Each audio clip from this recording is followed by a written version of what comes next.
Aquí estamos con ustedes en el día de hoy, continuando la patología duodenal. Recordar que hoy nos toca, vamos a ver hoy sobre lo que es la perforación duodenal. El duodeno, como todos sabemos, es la continuación del estómago y la primera porción del intestino delgado.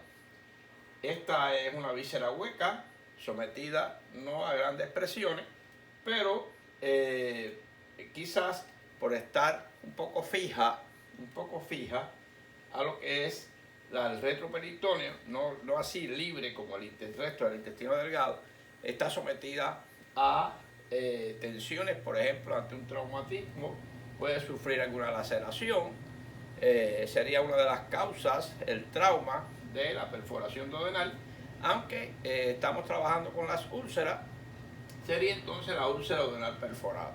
Sería el tema un tema corto, porque ya hay muchos conceptos que hemos tratado ya en temas anteriores. Por tanto, vamos a seguir adelante. Hoy vamos a ver algo sobre la membresía del canal, revisión rápida de la anatomía del duodeno, perforación duodenal, úlcera duodenal perforada, o perforación duodenal pues puede ser por otras causas.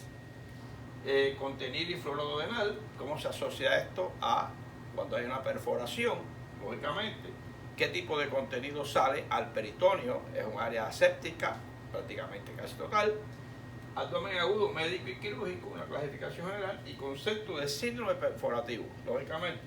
Ya esto, cuando vimos perforación de la úlcera gástrica, ya hay algunos conceptos agotados, como le digo, que prácticamente este es un tema bastante redondeando la perforación de cualquier víscera hueca. Nada más que hay que puntualizar, por ejemplo, si es estómago, si es duodeno, intestino o colon, las diferencias de su contenido y efecto en el peritoneo. Esto es muy importante, estos datos, datos físicos del contenido del quimo que se presenta al pasar al peritoneo. Okay. Vamos a ver entonces rápidamente sobre la membresía del canal, porque YouTube nos sitúa que en cada video debemos tratar sobre los conceptos sobre la membresía del canal, porque no es lo mismo que suscriptor. Suscriptor es aquella persona que se lo agradecemos mucho, es casi un poquito más que fans, porque el fan le gusta los contenidos que le ofrecemos y a la vez decide suscribirse al canal. Una suscripción que es gratis completamente y le van a llegar, si le da la campanita, le van a llegar todos mis videos y va a ir a disfrutar. Eso no hay problema, eso es free. Ok, ¿qué diferencia la membresía del canal? Vamos a ver qué importancia de convertirse en miembro del canal. Miembro del canal va un poquito más allá para demostrar los agradecimientos, a la vez que puede, dependiendo del nivel que escoja, va a poseer ciertas ventajas que va a valorar dependiendo de qué le haría falta de mi trabajo, de mi esfuerzo a él, ya sea tutoría, ya sea conocerme más de cerca, explicaciones directas, etcétera, a través de Zoom, a través del sistema de WhatsApp que escojamos, puede comunicarse conmigo. ¿Qué sería la membresía de regalos para estudiantes? Por ejemplo, esto lo tomo hoy porque resulta ser, lógicamente, que mi canal goza de muchos estudiantes. Sé que son muchos estudiantes, un gran por ciento, yo diría más del 60% son estudiantes, y que lógicamente en la etapa de estudio dedican mucho tiempo a estudiar y por lo general no tienen trabajo, no tienen la forma quizás de convertirse en miembros del canal, pero se beneficiaría mucho con eso. ¿Qué yo digo? La membresía de regalos para estudiantes. Cualquier persona que conozca estudiante de medicina que quiera apoyarlo, le puede regalar esa membresía.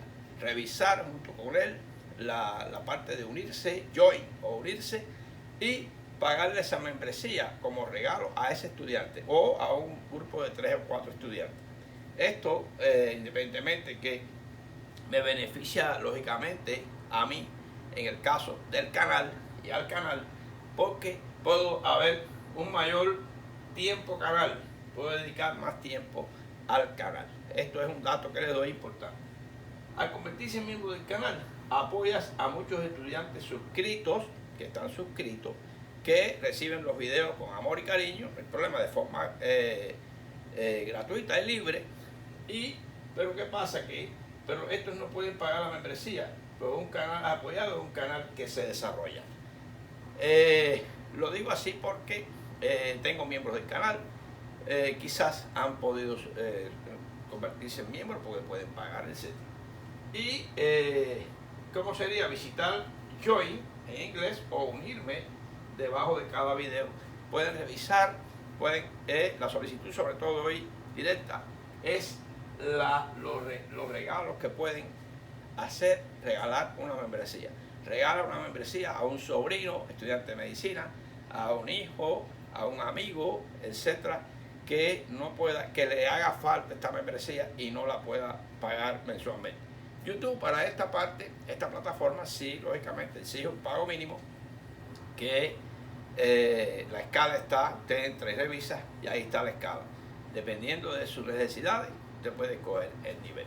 Así que nada, esto es lo que yo quería llamar hoy, de que pueden hacer su regalo a estudiantes que no pueden pagar mensualmente esa membresía para recibir esta tutoría directamente conmigo. Estudio, membresía, aclaración de dudas, directa, personalizada con esos estudiantes. Así que de acuerdo al contenido del canal, que usted lo puede revisar directamente. Así que vamos a seguir adelante. Ok. Vamos a revisar conceptos de algunos datos de bacterias del tubo digestivo. Lógicamente, está definido que el tubo digestivo, la luz de la boca al ano, tiene su flora intestinal, su flora cavitaria. La microbiota es un colectivo de bacterias que pueden ser en la superficie de la mucosa, llamado hospedador. La población viva del colon, por ejemplo, en el caso del colon, prácticamente puede alcanzar la cifra de 300 a 600 gramos variable y supone más del 95% de la microbiota del anfitrión. Sobre todo estas bacterias en el colon viven en simbiosis y ayudan inclusive junto con los productos que van hacia el hígado, en trabajar en simbiosis, por ejemplo, inclusive con el trabajo de la vitamina K, etcétera, y otro tipo de vitaminas a nivel del hígado, que las bacterias presentes en el colon pueden ayudar en esta ayuda. 100 billones de bacterias de unas 400 especies distintas habitan en el tubo digestivo. 10 a la 4 bacterias por mililitro en el duodeno, próxima a 10 a la 7 bacterias mililitros en ilion terminal. Fíjense, el duodeno está cargado de bacterias, eso es importante, lo pongo acá, porque como que vamos a hablar hoy de perforación duodenal, debemos conocer como médicos qué tipo de contenido aproximadamente cayó en el peritoneo. Y fíjense que el jugo gástrico tiene alrededor de 1000 bacterias por mililitro. Conocemos el Helicobacter pylori, que también influye a nivel duodenal, y debemos conocer qué tipo de contenido pasó al área peritoneal cuando se perforó, sea traumático o espontáneo. Esta es la idea fundamental que queremos tocar en el tema. Ahora bien, habíamos visto también que hay una división grande de los síndromes abdominales: el abdomen agudo médico y el abdomen agudo quirúrgico.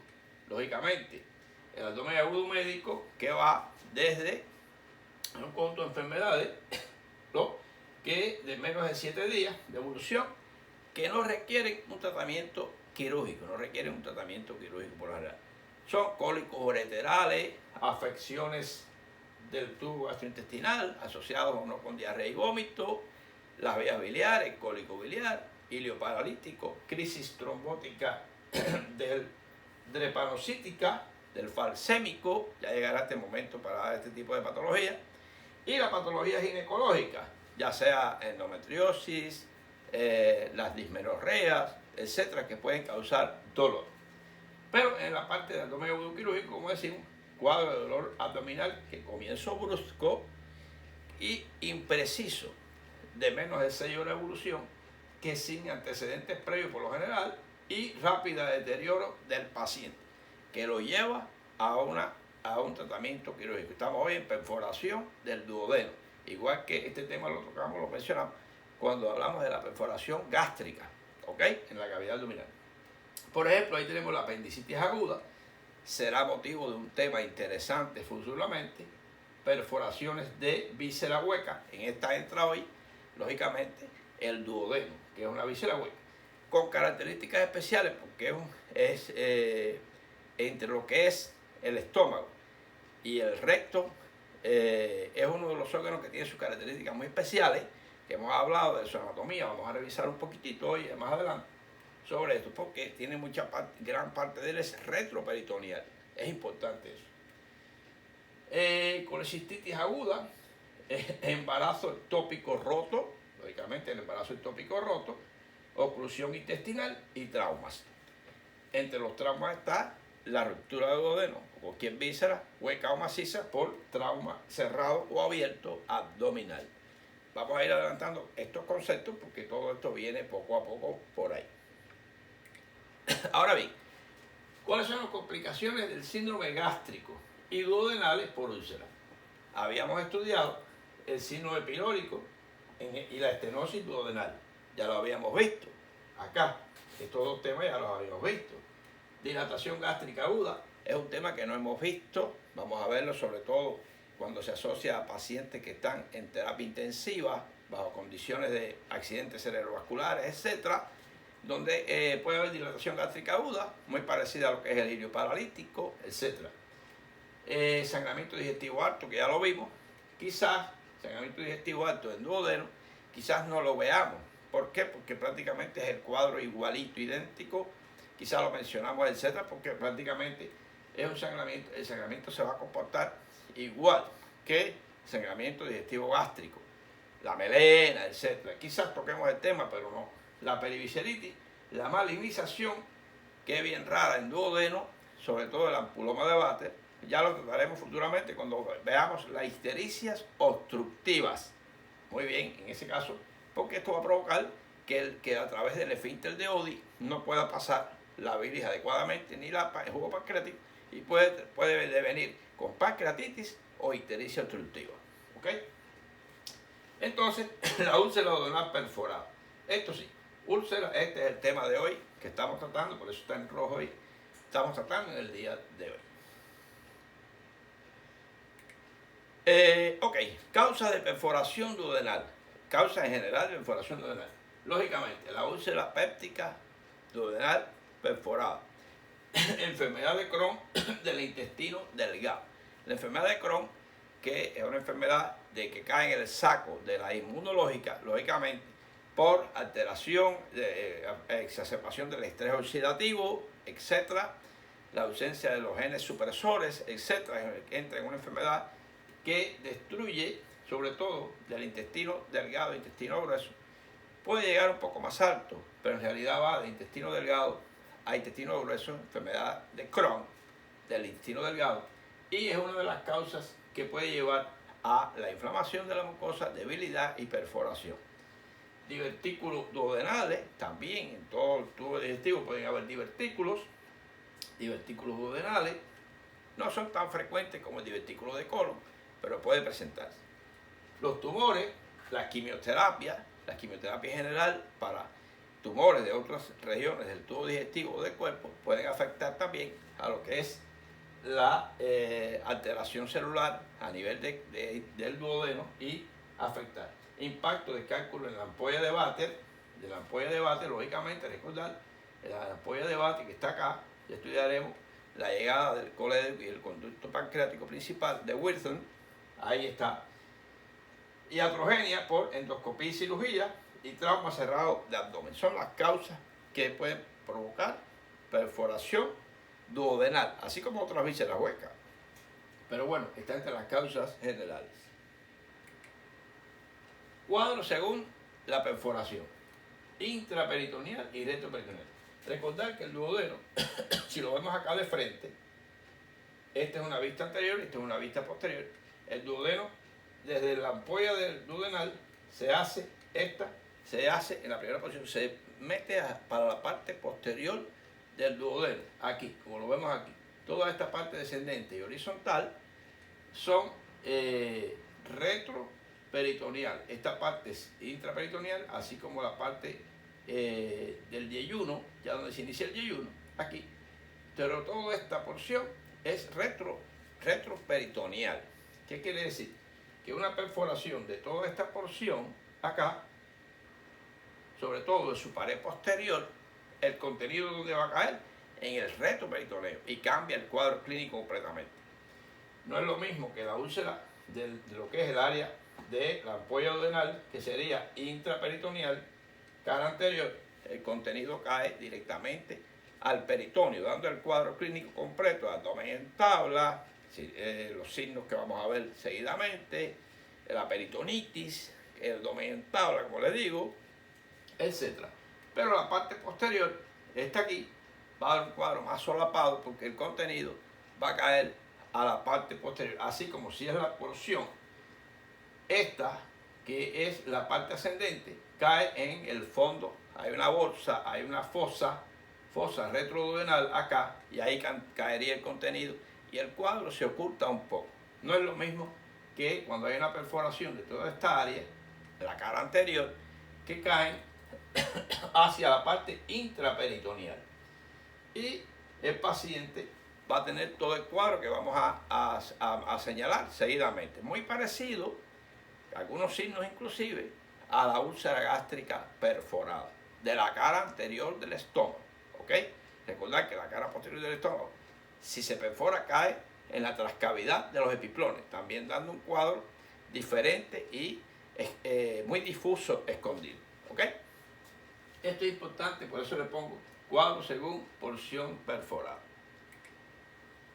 ¿Qué tipo de dolor presenta el paciente con úlcera perforada? Lógicamente, de tipo parietal. ¿Por qué decimos de tipo parietal? Recordar, cuando vimos el dolor, hay un video, se lo voy a poner, sugerido, sobre este tema también, sugerido, de la semiología del dolor abdominal. Hay un tipo de dolor que sería el dolor somático, que se produce cuando hay una distensión de víscera, etc. Y hay un dolor de tipo referido, por ejemplo la apendicitis, que el dolor puede empezar es el apéndice que está inflamado, pero puede empezar en epigastrio. Quiere decir que se focaliza en epigastrio, pero es la apendicitis. Ese referido. En este caso es un dolor de tipo parietal. ¿Por qué? Parietal viene de pared, porque el contenido sale y va donde quiera que ese ácido, ese quimo de pH muy diferente al que tolera el peritoneo, va a provocar ese dolor en esa zona. Y va a haber inclusive reacción peritoneal, signos de peritonitis. ¿Okay? Es agudo, es brusco y continuo, urente y quemante, porque esa perforación, ese contenido es insoportable. El paciente aquí, la escala de intensidad de dolor, que lógicamente va de 1 a 10, y vamos a referirlo además con la mímica. ¿Cómo está? No tiene dolor, está alegre, pero miren, muy ruboroso, muy triste, etc., con la escala de 8, 9 y 10 de dolor. Eso es la escala analógica de dolor o de intensidad de dolor de 1 a 10, o también en cuanto a la gesticulación del paciente, que lo podemos observar semiológicamente. Lógicamente, sería entre 9 o 10 en la escala de dolor. ¿Por qué? Un dolor intenso, urente, dando lugar a un abdomen en tabla, lógicamente. Esto, ¿según qué? Según la porción perforada. Es lo que les quiero decir. Según la porción perforada. Ok. Vamos a ver aquí entonces el diagnóstico semiológico. El pared posterior del duodeno, lógicamente, es un cuadro silencioso de dolor con antecedentes de la úlcera, etc. Y engañador, con crepitación presacra. ¿Qué quiere decir esto? Que el contenido, lógicamente, pasa por detrás de todo el peritoneo y puede llegar hasta el saco de Douglas, la zona retrorrectal y presacra.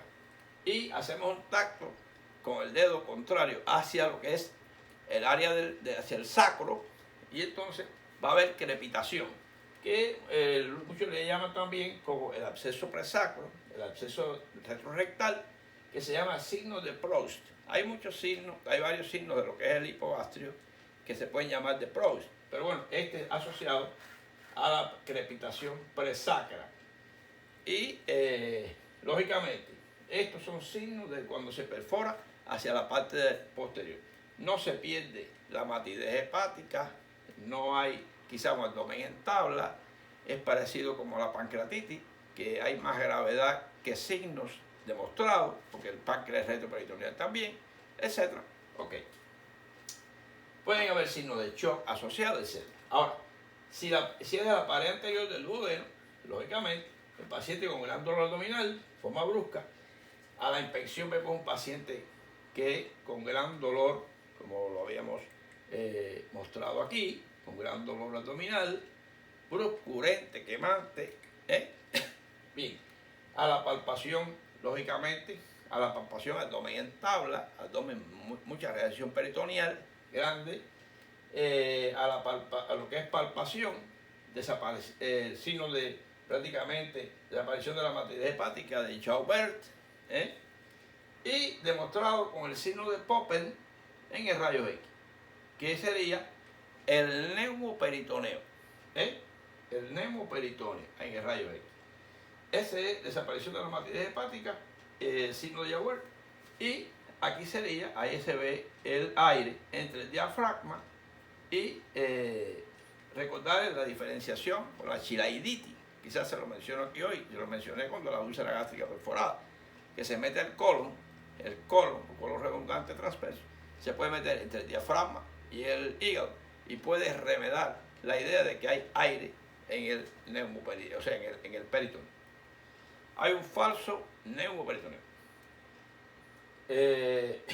signo de Popper, etc. Abdomen en tabla, muy importante, y pérdida de la matidez hepática. Eso es lo importante de la úlcera duodenal perforada y el gran dolor, cuando es de la pared anterior del duodeno. Signo de Kerr. Hoy vamos a ver un poquito este signo de Kerr, que es el dolor en el hombro, signo de Lafont, en Francia también le pueden llamar, signo de Lafont. Porque, lógicamente, este contenido va a irritar el nervio frénico, que es el diafragma. Fíjense que el frénico, que a diferencia del C3-C4, que es el frénico que baja, se integran aquí el supraescapular, aquí supraescapular, se integran a nivel medular, al mismo nivel de aferencia somática, aferencia de dolor, y C3-C4 con los nervios frénicos y supraescapular, que serían anterior, medio y lateral de los supraescapulares, se asocian o se unen en información a nivel medular en el plexo cervical. Ahí importante, ese es el signo de Kerr. Aquí duele el hombro en el caso de úlceras perforadas, ya sea gástrica o duodenal, muy importante, por la irritación del peritoneo parietal subdiafragmático. Ok. Diagnóstico radiológico neumoperitoneo. Se hace con rayos X de tórax. Aquí se ve aquí el nivel, el aire por debajo entre el diafragma y el área del hígado. Presencia del aire libre en la cavidad peritoneal. Neumoperitoneo, signo de Popper. Ahí está. Ese es el diagnóstico, perdón. Tiene la garganta un poco en estos días un poquito afectada. No dejé de dar el tema porque es importante. Ustedes lo esperan. Todo el que ve mis temas los espera. Y no podemos dejar de hacerle llegar el tema. Ok, diagnóstico diferencial. Le ponemos ante todo la chilaiditis. Chilaiditis que lógicamente se mete el colon aquí, ahí se ven las austras, los signos de austración. El colon tiene, en vez de una pared plana, tiene sus austras, sus abolladuras, y esto se ve en el rayo X. Esta es la chilaiditis. Neumoperitoneo de causa intratorácica, puede ser, filtra a través de distintas áreas que hay, puede filtrar, etcétera, y dar lo que se llama el neumoperitoneo de causa intratorácica. Después de maniobra de Balzar bajo CPR, cuando hay mucha presión, puede también provocar esta misma de causa intratorácica. Neumatoceles císticos intestinales,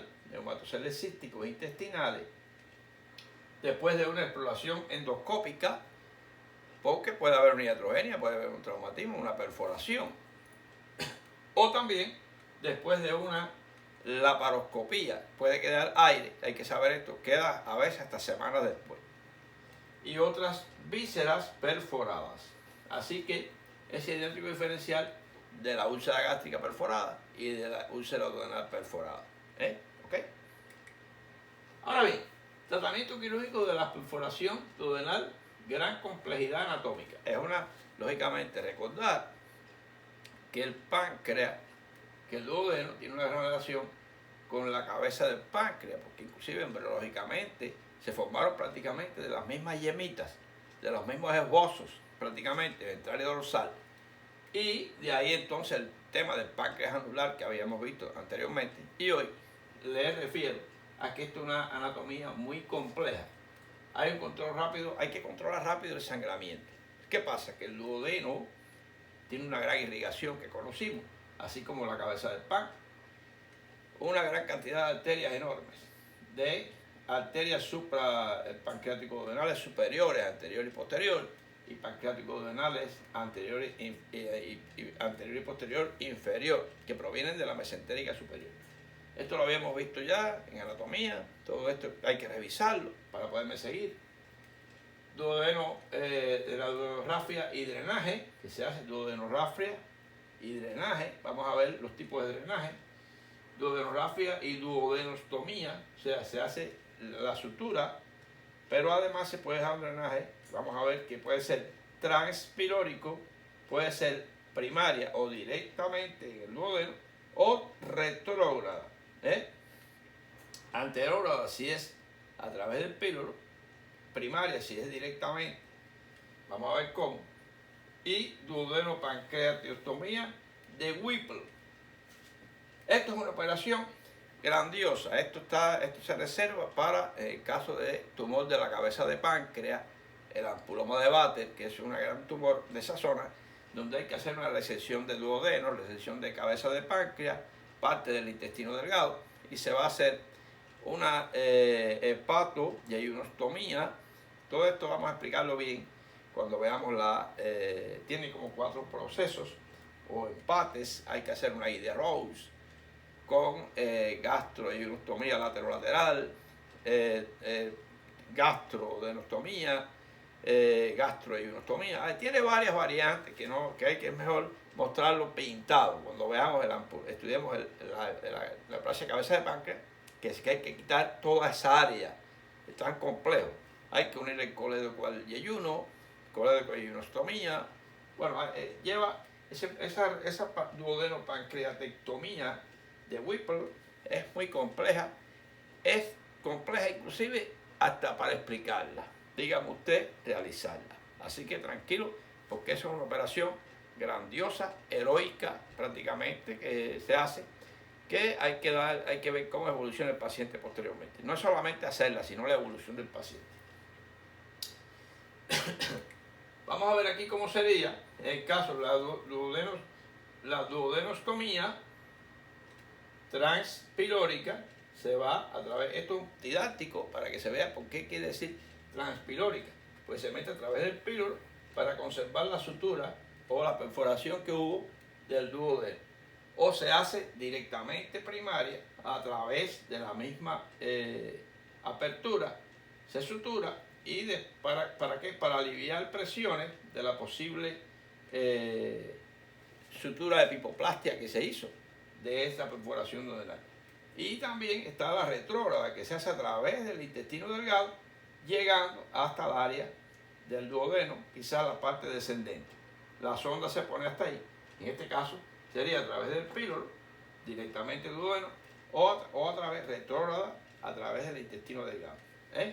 Estos serían duodenostomías descompresivas para evitar que se vaya la sutura que se ha hecho en el duodeno por perforación, por lesión, por lo que sea, diferente la causa. ¿Ok? Esto es importante.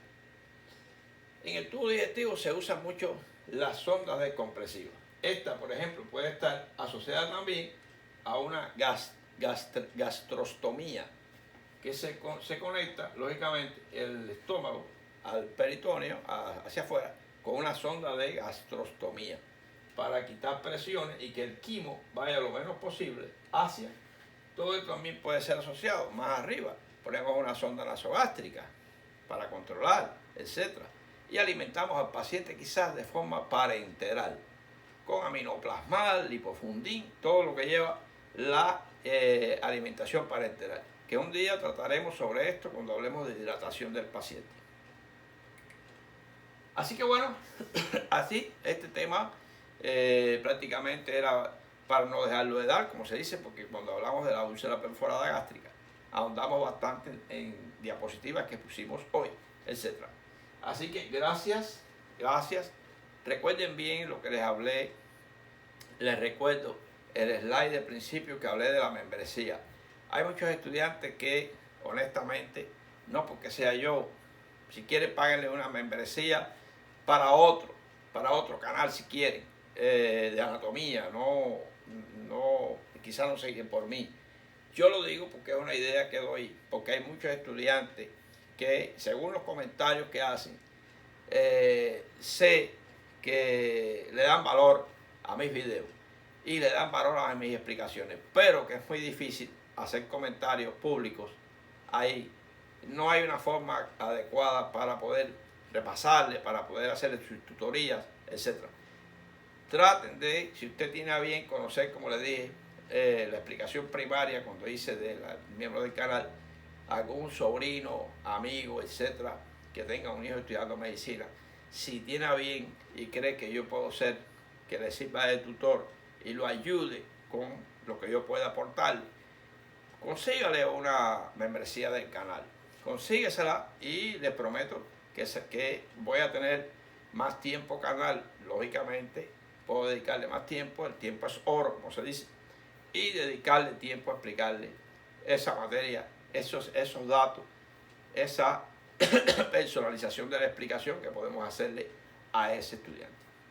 Así que bueno, nos vamos con esta frase: en cada acto médico debe estar presente el respeto por el paciente y los conceptos éticos morales. Entonces la ciencia y la conciencia estarán siempre del mismo lado, del lado de la humanidad.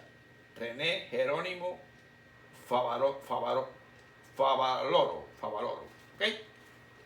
Qué interesante. El médico debe estar presente, el respeto por el paciente, la ética y los conceptos éticos y morales. ¿Por qué? Porque así la ciencia, los conocimientos que tiene ese paciente y la conciencia de ese médico estarán del mismo lado. Y lógicamente, prácticamente, ¿de quién? Del lado de los pacientes. Al final, el objetivo de un médico es tratar a un paciente, hacer feliz a un paciente, llevarle salud a un paciente, esperanza. Así que si no se concretan el respeto y los conceptos éticos y morales, no habrá una integración del buen trato del paciente. Así que seguimos adelante y con esta frase nos vamos. Y nos vamos futuramente, les tengo un tema muy interesante. Vamos a profundizar antes de pasar a otro tema, quizá que nos quede del duodeno o algo así, y seguir hacia abajo, intestino delgado. Vamos a dar un tema sobre profundizar bien sobre la neurona, esa célula base estructural y funcional del sistema nervioso central y periférico. Así que seguimos adelante, nos vemos en ese próximo tema. Seguimos adelante.